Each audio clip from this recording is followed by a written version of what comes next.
मंजिल मिल ही जाएगी भटकते भटकते ही सही। गुमराह तो वो है जो घर से निकले ही नहीं। नमस्कार, जय हिंद दोस्तों, स्वागत है आपका quick revision classes YouTube channel पर।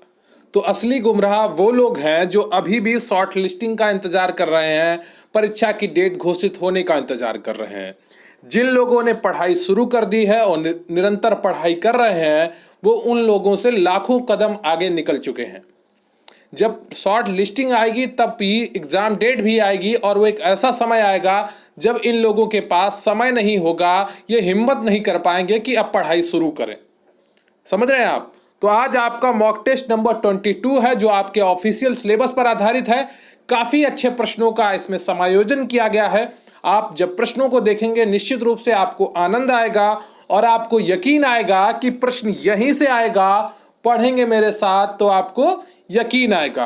तो चलिए शुरू करते हैं बिना वक्त गवाए आज का मॉक टेस्ट।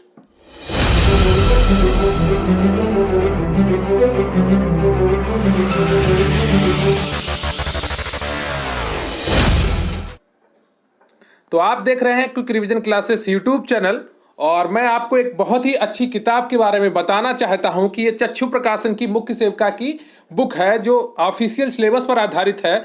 इसमें टू द पॉइंट आपका सिलेबस दिया गया है और हर चैप्टर के बाद एमसीक्यू का समायोजन किया गया है कि कुछ एमसीक्यू दिए गए हैं हर चैप्टर के बाद, ताकि आपको पता चल सके किस तरह के प्रश्न आपकी परीक्षा में बन सकते हैं। इसके अलावा इसमें प्रत्येक टॉपिक का जो टाइटल है उसका हिंदी और इंग्लिश दोनों में रूपांतर भाषा में लिखा गया है, जिससे इंग्लिश मीडियम वालों को भी समझ में आएगा कि आखिर किस टॉपिक की बात की जा रही है। क्लियर है आपको? तो ये काफी अच्छी बुक है। इसमें बहुत ही आसान भाषा में कुछ जो चीजें लिखी गई हैं बहुत ही आसान भाषा में लिखी गई हैं। आपको पढ़कर जरूर अच्छा लगेगा। इस बुक को आप डिस्क्रिप्शन में दिए गए हुए लिंक से खरीद सकते हैं या नजदीकी बुक स्टोर से भी खरीद सकते हैं। तो एक अच्छी बुक है, चक्षु प्रकाशन की बुक है, मुख्य सेविका की ऑफिशियल सिलेबस पर आधारित बुक है। इसे आप जरूर खरीद कर देख सकते हैं। तो इससे पहले कि मैं आपका मॉक टेस्ट शुरू करूं, मेरा आपसे निवेदन है कि प्लीज वीडियो को लाइक कर लीजिए। चैनल पर नए हैं तो चैनल को सब्सक्राइब कर लीजिए, और आपके कमेंट बहुत ही महत्वपूर्ण होते हैं हमारे लिए। तो प्लीज कमेंट करके जरूर बताइएगा आज का मॉक टेस्ट कैसा लगा, और मॉक टेस्ट पूरा किया करिए, शुरू से लेके अंत तक देखा करिए, निश्चित रूप से आपको लाभ होगा। तो आज का आपका मॉक टेस्ट नंबर 22 है। इससे पहले कि आपका मॉक टेस्ट शुरू हो, आज का आपका प्रश्न है कि हिस्ट्री ऑफ ह्यूमन मैरिज नामक पुस्तक किसने लिखी है? बताइए, हिस्ट्री ऑफ ह्यूमन मैरिज नामक पुस्तक किसने लिखी है? मानव विवाह का इतिहास नामक किताब किसने लिखी है? इसका उत्तर आपको कमेंट बॉक्स में लिखना है। समाज शास्त्र का प्रश्न है, और ये मैंने समाज शास्त्र टॉपिक में पढ़ाया है, विवाह वाले टॉपिक में। तो जरूर बताइएगा कि हिस्ट्री ऑफ ह्यूमन मैरिज नामक पुस्तक किसने लिखी है, कमेंट करके जरूर बताइएगा। तो क्वेश्चन नंबर आपका 76 है कि खीस बहुत अच्छा है क्योंकि इसमें भरपूर प्रोटीन एवं डाट डाट डाट होता है। बताइए, खीस बहुत अच्छा है, खीस को कहते हैं कोलेस्ट्रम। क्या कहते हैं? कोलेस्ट्रम इंग्लिश में कहते हैं। खीस बहुत अच्छा है क्योंकि इसमें भरपूर प्रोटीन एवं डाट डाट डाट होता है। बताइए क्या होता है? एक कार्बोहाइड्रेट होता है, या खनिज लवण होता है, या विटामिन होता है, या प्रतिरक्षी होता है? बताइए क्या होता है? खीस बहुत अच्छा है क्योंकि इसमें भरपूर प्रोटीन हो एवं डाट डाट डाट होता है। तो रिक्त स्थान आपको भरना है ABCD में से। तो कौन सा ऑप्शन आपका सही हो जाएगा, जल्दी से बताइए। तो 76 का जो सही ऑप्शन है आपका वो डी है, प्रतिरक्षी होता है। ठीक है, एंटीबायोटिक बहुत होता है इसमें प्रोटीन के साथ में। क्लियर है आपको? तो खीस कोलेस्ट्रॉल का प्रथम दूध के रूप में भी जाना जाता है। जो प्रथम दूध होता है मां का, उसके रूप में भी जाना जाता है। यह गर्भावस्था में अंतिम चरण में स्तनधारियों मानव सहित के स्तन ग्रंथियों द्वारा उत्पन्न होने वाला दूध का एक स्वरूप है। कोलेस्ट्रॉल में भरपूर प्रोटीन और प्रतिरक्षी पाया जाता है तथा शिशु के वृद्धि एवं विकास के लिए आवश्यक होता है। क्लियर है आपको? इसीलिए पहला दूध पिलाना बहुत ही आवश्यक होता है, ऐसा स्वास्थ्य की सजेशन होता है। ठीक है, हेल्थ सजेशन। तो खीस को प्रथम दूध के रूप में भी जाना जाता है। खीस को इंग्लिश में कहते हैं कोलेस्ट्रम। तो इसकी इंग्लिश भी आप याद रखिएगा, हो सकता है इंग्लिश को ही हिंदी में लिख दें कोलेस्ट्रम, तो इसको आप जरूर याद रखिएगा।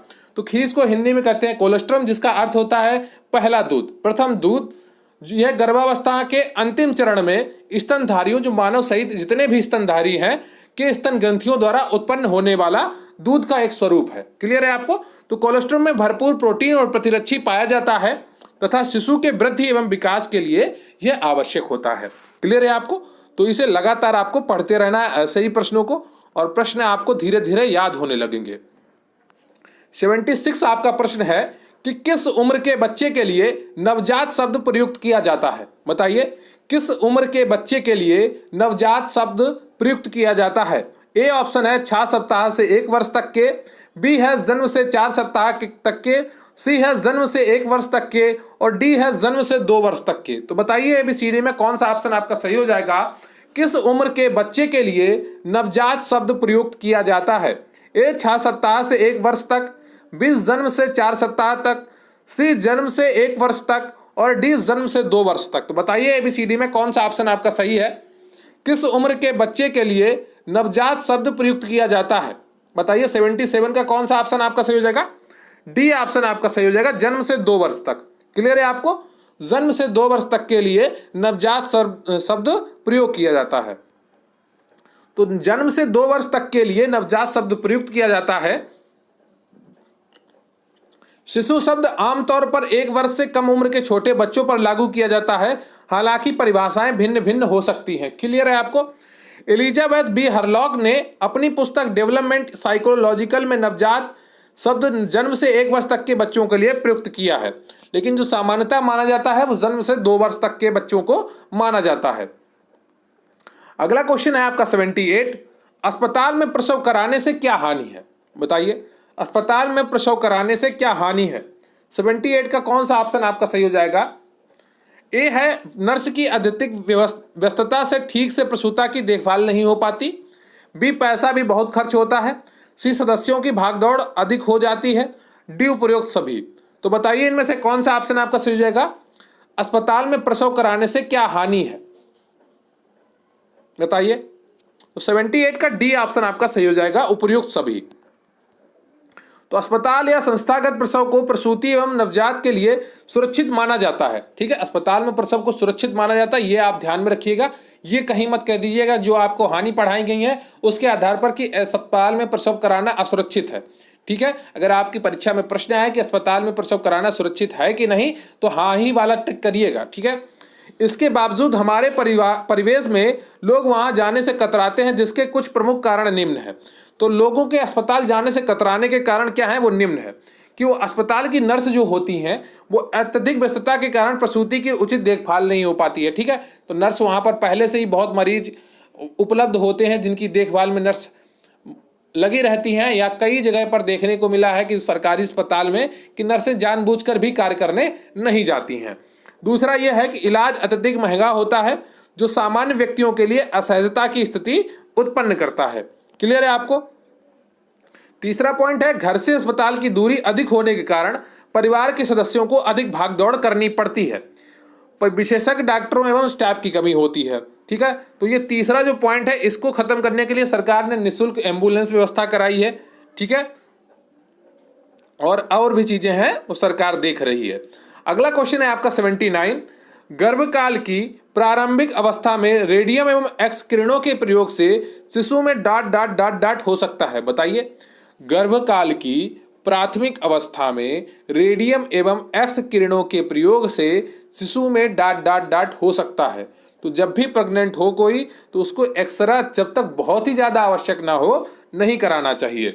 तो हाइड्रोसेफाली हो सकता है, या माइक्रोसेफाली हो सकता है, या संक्रमण हो सकता है, या तंत्रिकीय अस्थिरता हो सकती है। बताइए ABCD में कौन सा ऑप्शन आपका सही है? तो 79 का बी ऑप्शन आपका सही है, माइक्रोसेफाली हो सकता है गर्भकाल की प्रारंभिक अवस्था में रेडियम या एक्स रेडिएशन की राडार में आने पर। गर्भकाल की प्रारंभिक अवस्था में रेडियम या एक्स किरणों के प्रयोग से शिशु में माइक्रोसेफाली हो सकता है। माइक्रोसेफाली एक दुर्लभ प्रकार की न्यूरोलॉजिकल स्थिति है जिसमें शिशु का सिर उसी उम्र के अन्य बच्चों की तुलना में काफी छोटा होता है। माइक्रोसेफाली यानी बच्चों के छोटे सिर की यह स्थिति गर्भ में मस्तिष्क के असामान्य रूप से विकसित होने तथा अथवा जन्म के बाद मस्तिष्क का विकास सही से ना हो पाने के कारण होता है। क्लियर है आपको? तो कुछ लोगों की लंबाई बहुत अधिक बढ़ जाती है या शरीर बहुत विशालकाय बन जाता है, लेकिन उनका सिर बहुत छोटा रह जाता है। उसका कारण ये होता है माइक्रोसेफाली नामक न्यूरोलॉजिकल बीमारी। अगला प्रश्न है आपका 80। वह अंग जिसके द्वारा भ्रूण को माता के रक्त से पोषण मिलता है वो कौन सा है? बताइए एबीसीडी में कौन सा ऑप्शन आपका सही है? वह अंग जिसके द्वारा भ्रूण को माता के रक्त से पोषण मिलता है। ए गर्भाशय, बी डिंब नलिका, सी गर्भनाल, डी नाभिनाल। बताइए एबीसीडी में कौन सा ऑप्शन आपका सही है? जल्दी से।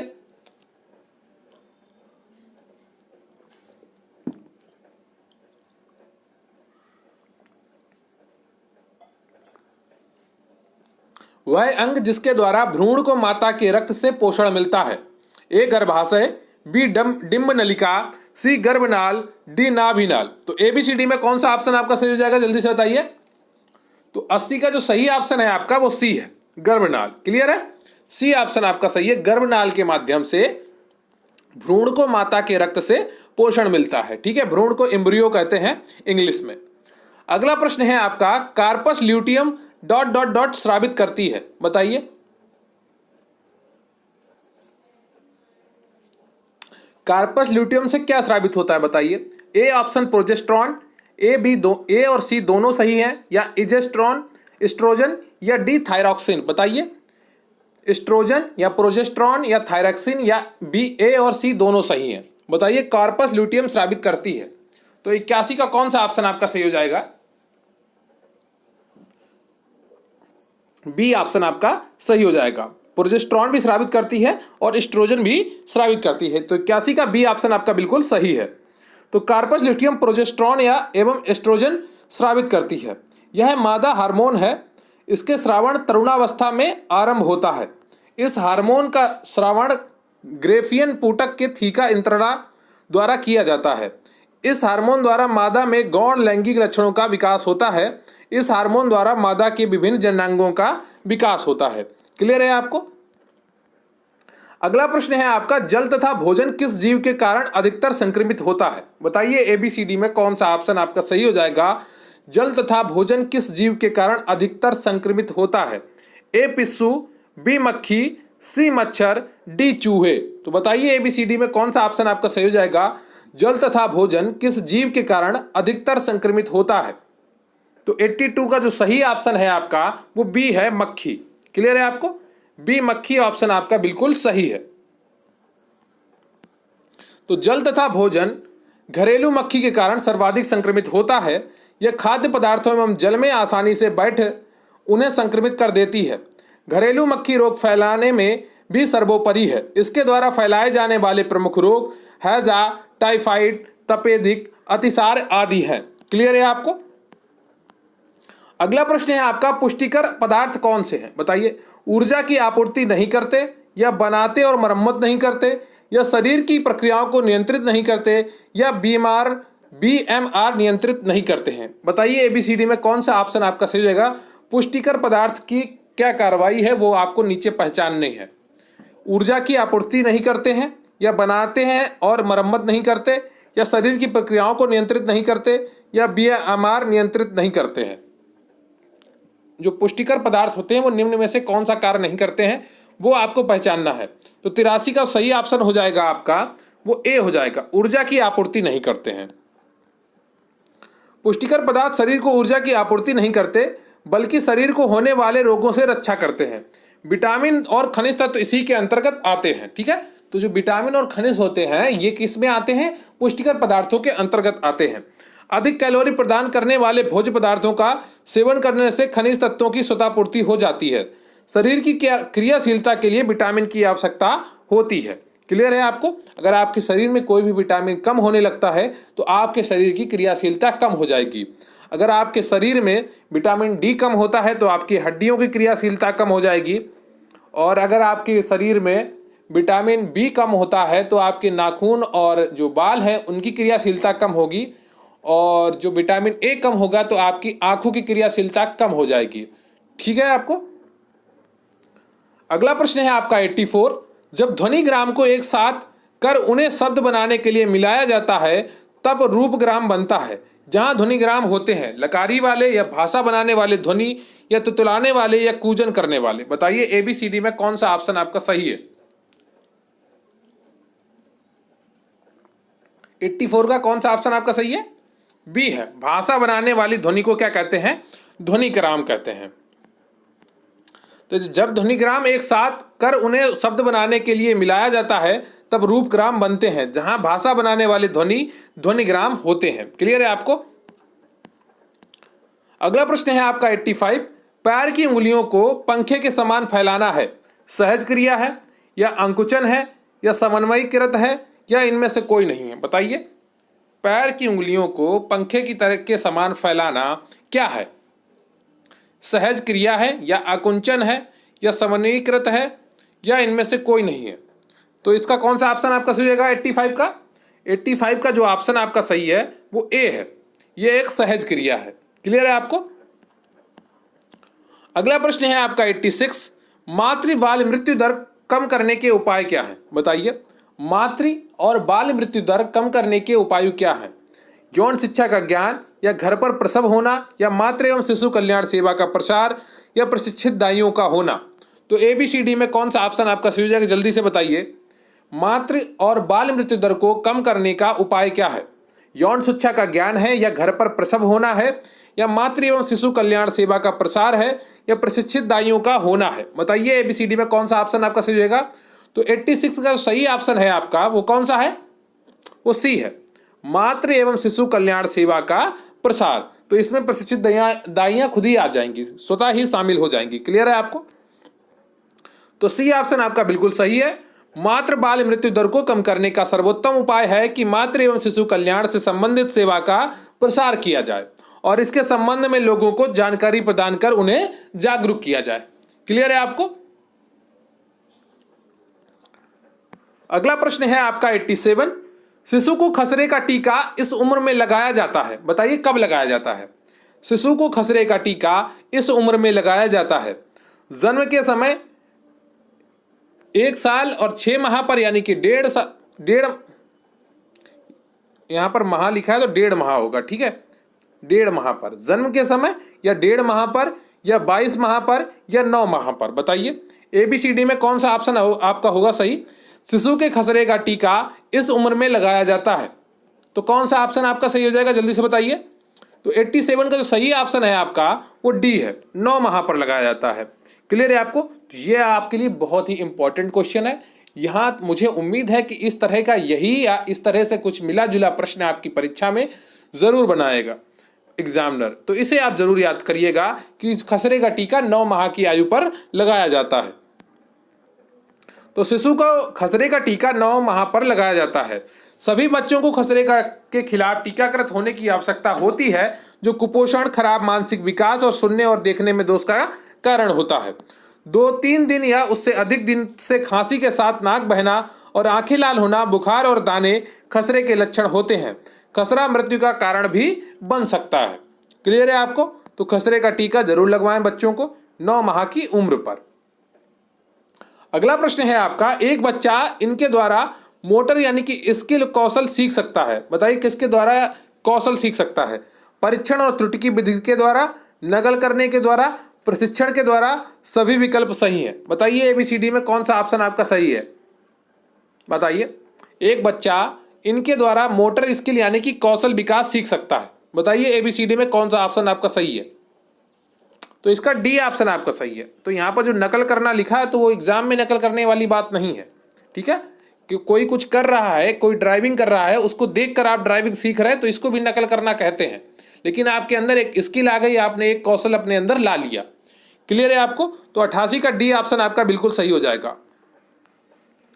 उपरोक्त विकल्पों में सभी विकल्प सही हैं। एक बच्चा परीक्षण और त्रुटि विधि, नकल करना, प्रशिक्षण आदि द्वारा मोटर स्किल यानी कि कौशल सीख सकता है। क्लियर है आपको? एक बच्चा पहले कार्य करता है तो उसमें वह अनेक त्रुटियां करता है, परंतु त्रुटियों को करके उससे वह सही कार्य करना सीखता है। इससे वह प्रयास और अभ्यास करना सीखता है। क्लियर है आपको? बच्चे अपने माता पिता का अनुकरण करके उनसे भी कार्य सीखते हैं। स्कूल में शिक्षकों द्वारा प्रशिक्षण कार्य करवाने पर भी वह उनसे सीखते हैं। क्लियर है आपको? अगला प्रश्न है आपका 89, पुरुषों में स्त्रियों के मुकाबले में BMR डॉट डॉट डॉट होता है, कितना होता है? कम होता है या एक समान होता है या अधिक होता है या कोई नहीं होता है? तो बताइए ABCD में कौन सा ऑप्शन आपका सही है? पुरुषों में स्त्रियों के मुकाबले BMR जो होता है वो कितना होता है, बताइए। तो 89 का जो सही है वो अधिक होता है। पुरुषों में क्या होता है? अधिक होता है स्त्रियों की तुलना में। पुरुषों में स्त्रियों की तुलना में BMR अधिक होता है क्योंकि पुरुषों के शरीर में क्रियाशील मांसपेशियों की मात्रा अधिक होती है, जबकि स्त्रियों के शरीर में बसीय ऊतकों की मात्रा अधिक होती है। बसीय ऊतकों की क्रियाशीलता कम होती है, अतः BMR कम हो जाता है। क्लियर है आपको? Body mass ratio. अगला है आपका, मारस्मस से प्रभावित बच्चा चिड़चिड़ा होता है क्योंकि वह, बताइए। मारस्मस से प्रभावित बच्चा चिड़चिड़ा होता है क्योंकि वह कमजोर होता है, भूखा होता है, गुस्से वाला होता है, इनमें से कोई नहीं, बताइए। मारस्मस से प्रभावित बच्चा चिड़चिड़ा होता है क्योंकि वह कमजोर होता है या भूखा होता है या गुस्से वाला होता है या इनमें से कोई नहीं। तो 90 का कौन सा ऑप्शन आपका सही होगा? ए, वो कमजोर होता है। क्लियर है आपको? तो मारस्मस से प्रभावित बच्चा चिड़चिड़ा होता है क्योंकि वह कमजोर होता है। यह बीमारी प्रायः 1 वर्ष से कम बच्चों को होती है। इससे शरीर की वृद्धि में अवरोध होता है तथा लंबाई की अपेक्षा भार में अधिक कमी होती है। क्लियर है आपको? आपका अगला प्रश्न है 91, पोषक तत्वों का धारण अधिक होता है दबाव द्वारा पकने पर या भुनने से या उबालने से या तलने से, बताइए।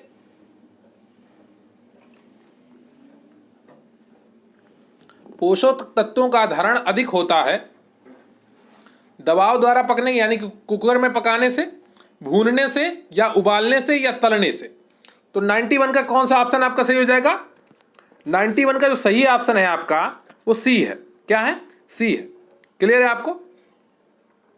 उबालने से। दिए गए विकल्पों में भोज्य पदार्थों को उबालने से उनमें पोषक तत्वों का धारण सर्वाधिक होगा। वास्तव में किसी खाद्य पदार्थ को कच्चा या उबालकर खाना उसे भोजन बनाकर खाने से बेहतर होता है, क्योंकि कुछ पदार्थों को पका देने से उसकी पोषण क्षमता कम हो जाती है। क्लियर है आपको? कई पोषक तत्व खत्म हो जाते हैं सब्जी को प्रेशर कुकर में बनाने से। अगला प्रश्न है आपका 92, भोजन शरीर में निम्न में से कौन सा कार्य करते हैं, बताइए। शारीरिक कार्य करते हैं या सामाजिक कार्य करते हैं या मनोवैज्ञानिक कार्य करता है या उपरोक्त सभी। भोजन शरीर में निम्न में से कौन सा कार्य करते हैं, बताइए। ABCD में कौन सा ऑप्शन आपका सही हो जाएगा? तो इसका डी ऑप्शन आपका सही हो जाएगा। ठीक है, शारीरिक कार्य करता ही तो है। ठीक है, भोजन शब्द का प्रयोग उन सभी खाद्य पदार्थों के लिए किया जा सकता है जो खाए जाएं या जो हमारे शरीर को ऊर्जा प्रदान करें, जिसे हम आसानी से पचा सकें। जिससे ऊर्जा मिलती है जो हमारी अनेक गतिविधियों में सहायक है, उस पदार्थ को भोजन कहा जाता है। भोजन हमारे शरीर के लिए निम्न कार्य करते हैं: शारीरिक कार्य, सामाजिक कार्य, मनोवैज्ञानिक कार्य आदि। क्लियर है आपको? अगला जो प्रश्न है आपका वो 93 है। ORS घोल में जल के प्रति लीटर में साधारण नमक, सोडा बाइकार्बोनेट और पोटेशियम क्लोराइड की क्रमशः कितनी मात्राएं ग्राम में होती हैं, बताइए। 3.5 या 2.5 और 1.5 या 3.2 और 1 या आपका 3.4 और 2 या डी आपका 4.3 और 2। तो बताइए ORS घोल में जल के प्रति लीटर में साधारण नमक, सोडा बाइकार्बोनेट और पोटेशियम क्लोराइड की क्रमशः कितनी मात्राएं ग्राम में होती हैं। तो 93 का जो सही ऑप्शन है आपका वो ए है।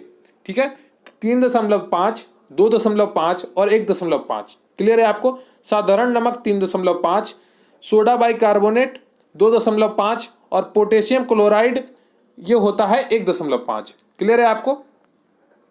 दस्त के दौरान बच्चों के शरीर में विद्युत अपघट्य का असंतुलित हो जाता है। इस दशा में बच्चों को निर्जलीकरण से बचाने के लिए ORS घोल दिया जाता है। इसमें क्या होता है? साधारण नमक जिसे NaCl कहते हैं ये 3.5 होता है आपका। सोडा यानी सोडा बाइकार्बोनेट यानी कि NaHCO3 होता है जिसे 2.5 होता है, और पोटेशियम क्लोराइड यानी KCl ये 1.5 होता है।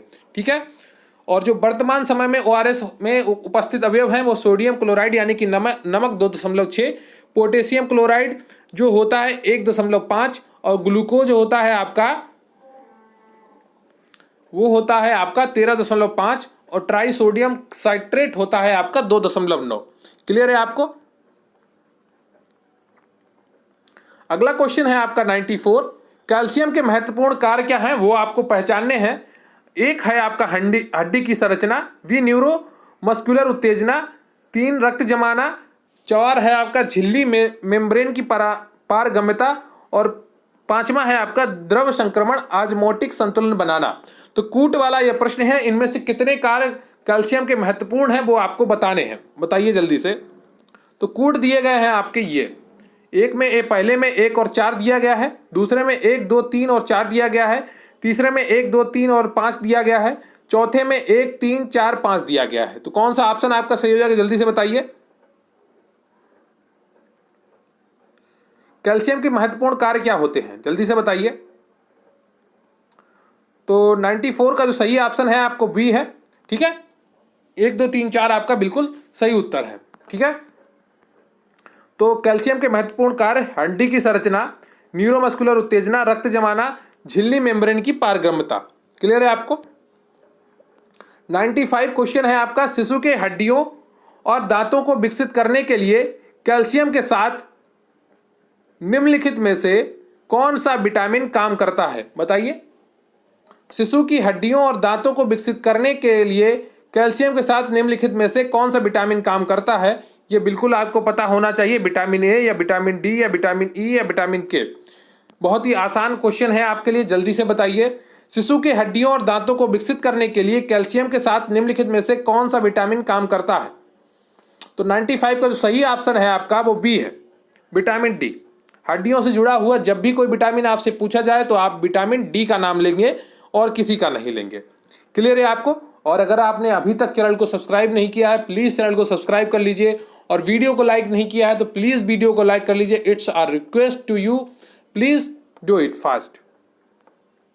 तो शिशु की हड्डियों और दांतों को विकसित करने के लिए कैल्शियम के साथ विटामिन डी काम करता है। इस विटामिन को कैल्सीफेरॉल भी कहते हैं।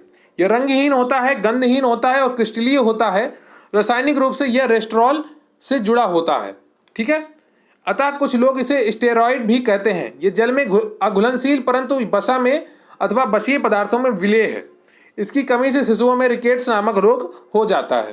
क्लियर है? तो विटामिन से होने वाले रोगों को भी आप याद रखेंगे, आपकी परीक्षा में प्रश्न पूछा जा सकता है। परामर्श एक है, व्यक्तिगत प्रक्रिया, सामूहिक प्रक्रिया, संगठनात्मक प्रक्रिया, कोई नहीं। तो ABCD में कौन सा ऑप्शन आपका सही है, जल्दी से बताइए। परामर्श क्या है, जल्दी से बताइए। ABCD में कौन सा ऑप्शन आपका सही हो जाएगा?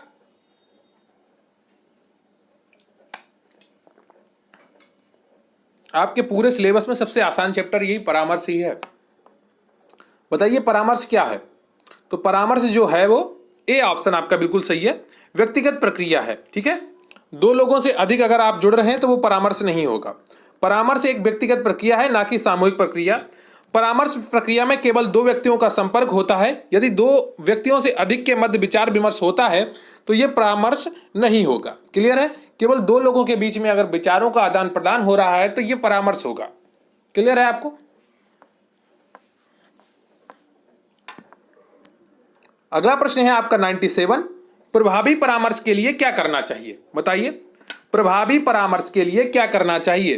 प्रार्थी यानी कि व्यक्ति के साथ अच्छे संबंध विकसित करने चाहिए, या धैर्य रखें, या शिकायतों को ध्यान से सुनना, या डी उपयुक्त सभी।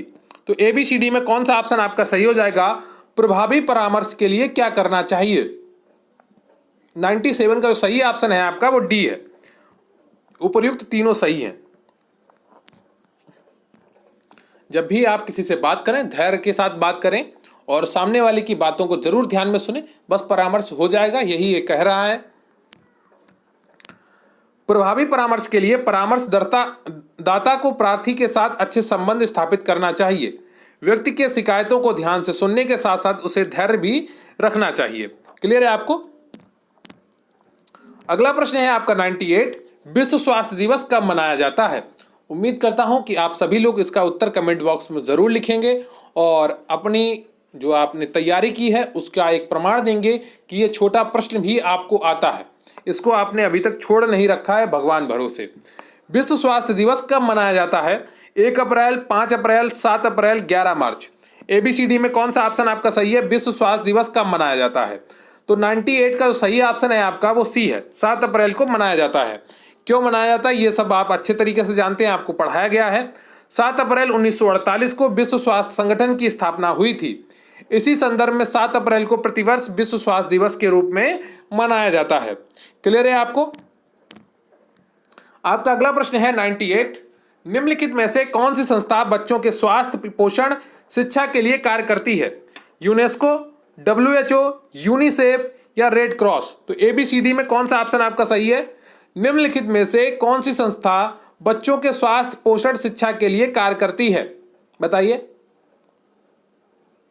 99 का कौन सा ऑप्शन आपका सही हो जाएगा? सी ऑप्शन आपका बिल्कुल सही हो जाएगा, यूनिसेफ। क्लियर है आपको?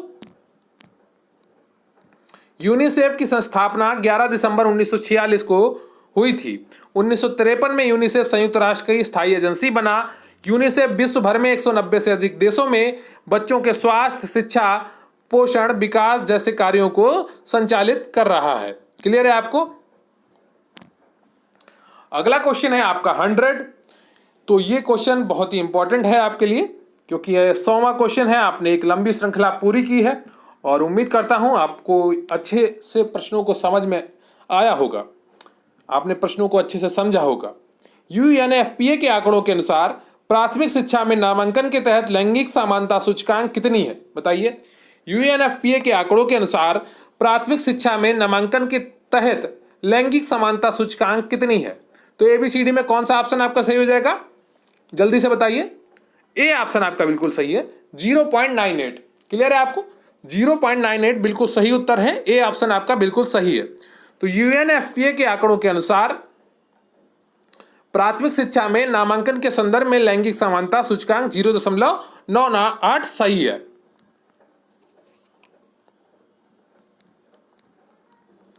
तो ये आपके आज का मॉक टेस्ट पूरा हुआ। कुल कितने प्रश्न आपने सही किए कमेंट करके जरूर बताइएगा और आपको कोई प्रश्न हो कमेंट बॉक्स में जरूर लिखिएगा। और आज का वीडियो आपको कैसा लगा उसका उत्तर भी कमेंट बॉक्स में लिखिएगा।